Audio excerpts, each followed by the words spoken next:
Syria में हाल ही की घटनाओं में विद्रोही गुट राजधानी दमिश्क की तरफ पहुंच चुके हैं, जिसके बाद राष्ट्रपति बशर अल असद ने देश छोड़ने की खबरें अब सामने आ गई। हालांकि उनके स्थान और स्थिति को लेकर अभी स्पष्ट जानकारी जो है वो नहीं मिल पाई है। सोशल मीडिया पर इसे लेकर अब यह दावा किया जा रहा है कि जिस विमान से असद ने दमिश्क छोड़ा है वो क्रैश हो गया है, उसे टारगेट कर दिया गया है। इन अफवाहों का अभी तक हालांकि कोई आधिकारिक तौर से पुष्टि नहीं हुई है, लेकिन द वार जोन की रिपोर्ट के मुताबिक सीरिया में 12 दिनों से जारी विद्रोह ने राष्ट्रपति बशर अल असद को राजधानी दमिश्क छोड़ने पर मजबूर कर दिया है। अब असद की अगर बात की जाए तो असद सीरियाई एयरफोर्स के IL-76 विमान से भागे, लेकिन विमान के सुरक्षित पहुंचने की पुष्टि नहीं हुई। अब इसे लेकर दावा जो है वो ये किया गया कि विमान या तो क्रैश हो गया या फिर जानबूझकर मार गिरा दिया गया है। अब कुछ लोगों ने विमान में तकनीकी खराबी की संभावना भी जताई।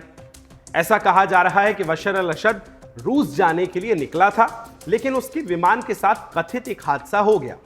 मिस्र के पत्रकार खालिद महमूद के अनुसार IL-76 विमान की ऊंचाई अचानक गिरने से संकेत मिलता है, इसे टारगेट किया गया है।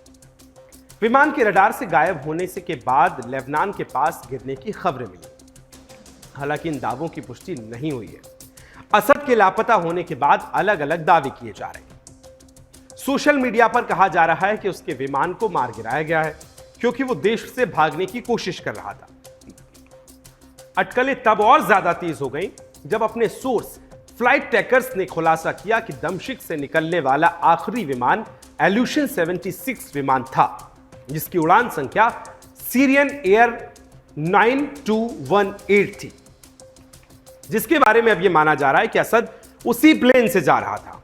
कहा यह भी जा रहा है कि विद्रोही लड़ाकियों की ओर से दमिश्क के हवाई अड्डे पर कब्जा करने से कुछ समय पहले ही एक विमान ने उड़ान भरी थी। उड़ान डेटा के अनुसार विमान ने उत्तर की ओर मुड़ने से पहले पूर्व की ओर उड़ान भरी।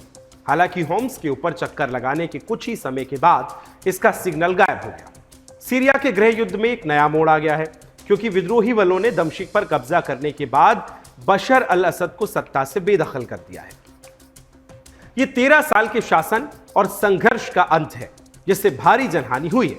सीरियाई सेना के कुछ हिस्से अब भी हमा होम्स और डेरा में विद्रोहियों से लड़ाई जारी रखे हुए हैं।